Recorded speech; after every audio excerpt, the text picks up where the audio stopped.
All right, so now I get to talk next. So for those of you who were here last year, you know that in our lab we are actually studying a drug called tolenfenic acid. It was really found, from my standpoint, kind of through accident for pediatric cancers. Really, our adult colleagues were looking at it in several different high-risk adult cancers, and we decided we would try it in pediatrics. So tolenfenic acid, what is it? It's a non-steroidal anti-inflammatory drug that's actually used for treating migraines. Although it's not approved in the US, it's used quite readily in Europe, Africa, and Asia. So it's been around for several decades now. There's a long-standing history of safety with the drug and a fair amount known about it already.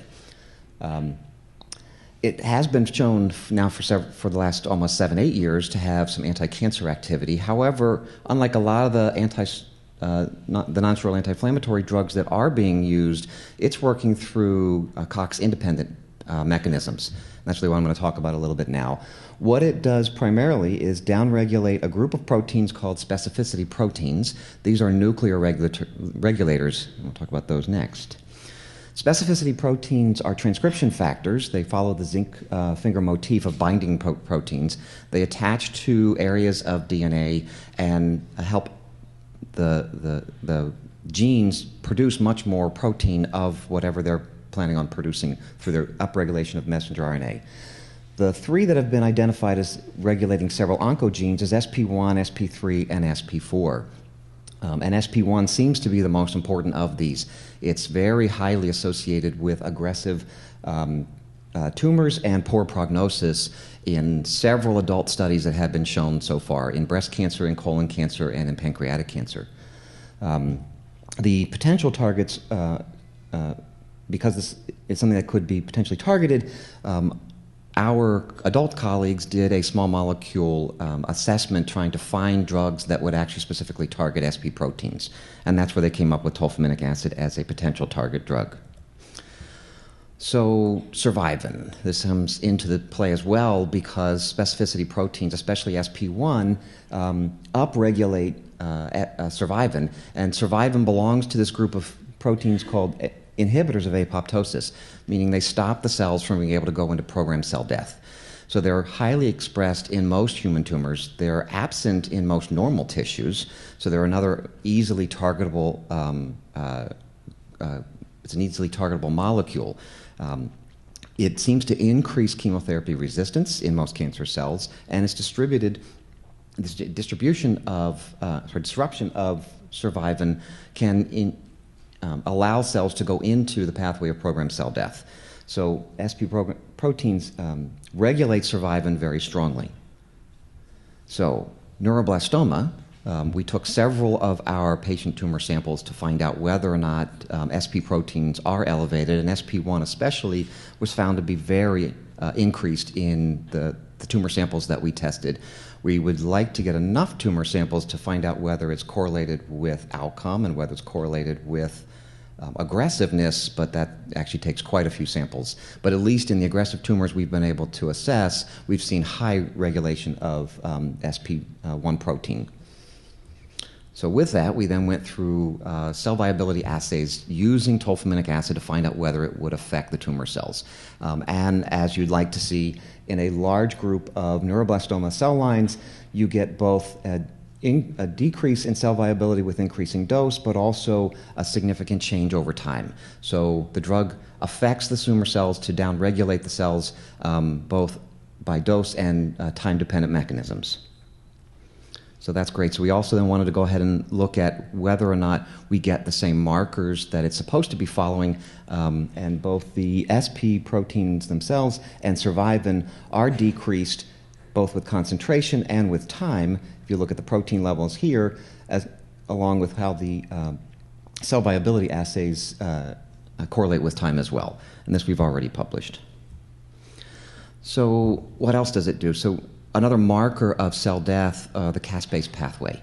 So we looked at caspase activity, and we also looked at CPARP, which is a protein that will show up in cells that are in the process of trying to die off. And both of those also correlate with the fact that as you increase the dose, you get increase in caspase activity, again, over dose and time frames, and C-part proteins go up. So you've got your markers to show that, in fact, the cells are trying to die off. We also look at medulloblastoma in our lab, so we looked at both, try to find out whether this would be happening in both sets of cells. And we know that tolenfenic acid crosses blood-brain barrier because it's used for treating migraines.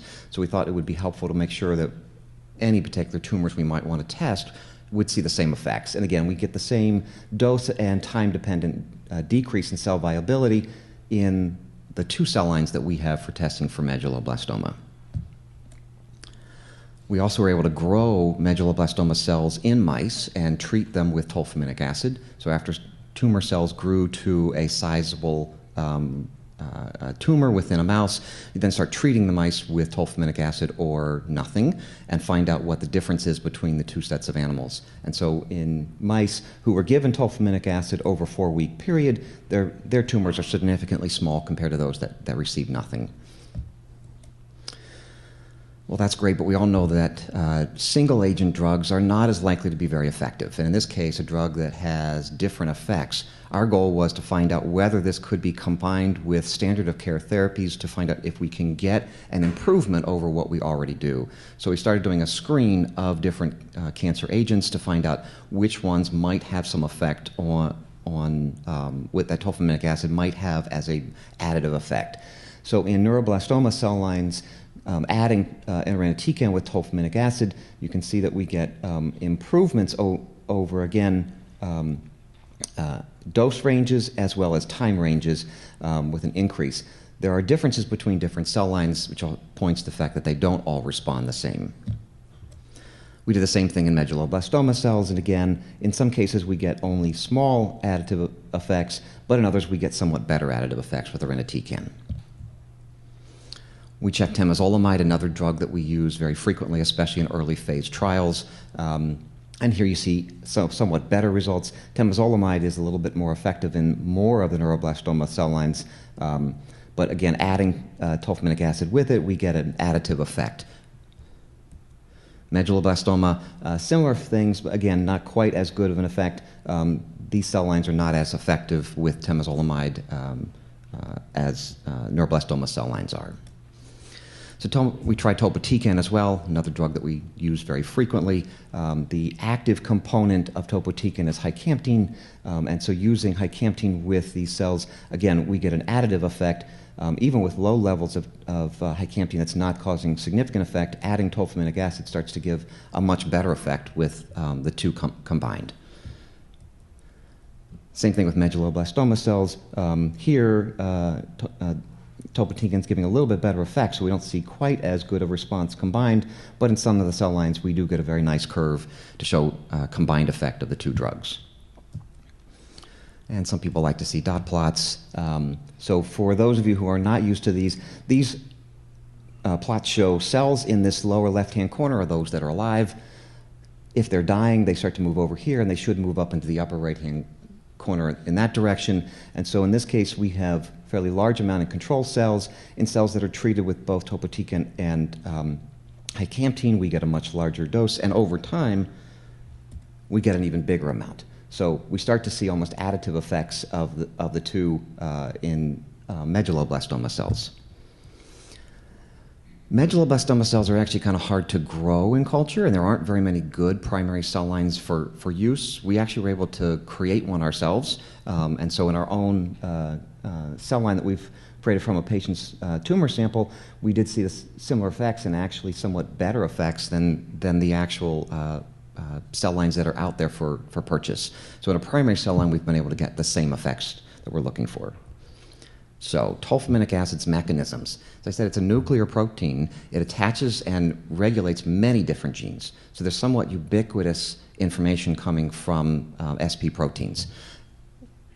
One thing we do know for sure is that it's affecting survivin. So if you give tolenfenic acid, SP proteins go down, and your amount of survivin goes down. One other area that we know about also is that it affects the VEGF system, which is what helps to produce angiogenesis. We've just started looking at this, and literally just last week, so I have one slide to show. But our adult colleagues have done this in their tumor models and shown similar effects. So we presume it will be the same thing for our tumor models as well. But also what we don't know is how many other genes are affected. Because it's a very strong nuclear regulator, there may be many other mechanisms that we haven't yet figured out. So that's an area that we really need to start working on. But having a drug that may have multiple effects could potentially be very helpful, especially when we start thinking about our personalized medicine trials. Understanding what these pathways are will be very important, and finding drugs that have multiple effects and multiple attack mechanisms will be very helpful to us, even if their individual effects may be small. So with VEGF, we did see effects, and in fact, quite amazing effects at just slightly higher doses. And that's kind of important to us. We know from past PK studies when this drug was first being tested that the maximum sustained dose in serum for people who are taking the drug is about 48 micromolar. So getting doses that are slightly under that as effective doses for us is something that seems to be important in moving this drug forward as a potential clinical trial. So clinical trial phase, what would we do with this drug? So like DFMO, like nifurtimox, because this drug is available but available elsewhere, it does give us some benefits but also some drawbacks that we need to think about. But in a phase 1 study, what I would suggest is we start thinking about combining studies so that we learn more about them, really putting this into a phase 1, phase 2 trial at once. We have several standard chemotherapy drugs that we would normally want to combine for at least neuroblastoma that show effect already, at least in tissue culture. One, we do need to go back and do animal studies to prove that, but that's forthcoming. But first, starting a standard drug-alone window to ensure that we have no significant side effects from drug. I don't know that we would need to do quite as long a single-phase window with this drug since it has been in use for several decades, but then combining it with a standard chemotherapy regimen. And dealer's choice, based off of what our data finally shows, would be the most important to try. Primary goals, obviously, for a phase 1 study has to be safety. Moving beyond that, though, also looking at side effects, but moving on to efficacy benefits, but that would be the primary goal in a phase 2 portion of study, finding out if you combine it with drugs, what it has the best combination with. Whether we try to pick our irinotecan temozolomide combination or our topotecan cyclophosphamide combination still is to be determined, but that would be the goal of trying this, is to see can we improve what the outcomes of either of those combinations are alone. And if we really wanted to get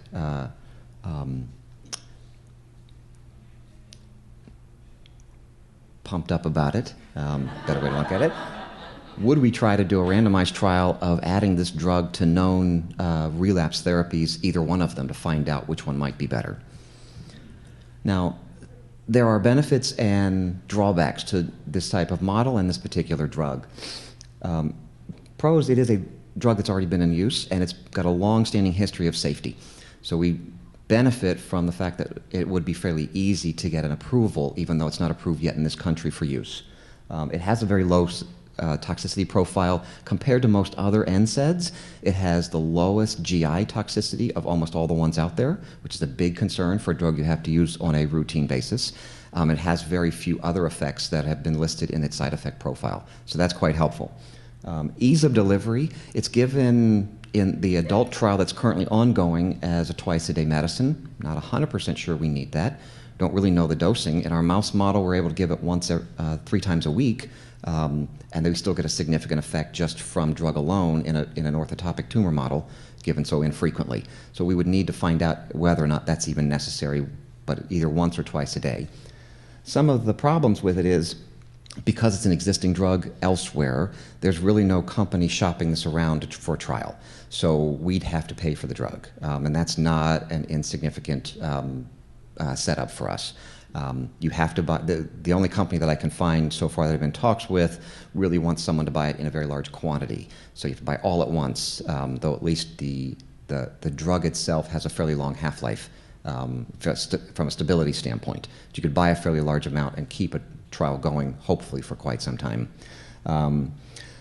as I said, obtaining it from a foreign supplier, so we have to get through regulatory issues with that. And then size of drug. This is actually a problem. It doesn't come as a powder. It doesn't come as a liquid. It comes only as a pill. And the smallest pill size is likely 4 to 8 times what our starting dose would need to be for a phase 1 trial to start with. So figuring out a way to maximize it into possibly turning it into a liquid is something our pharmacists are already working with the company on now.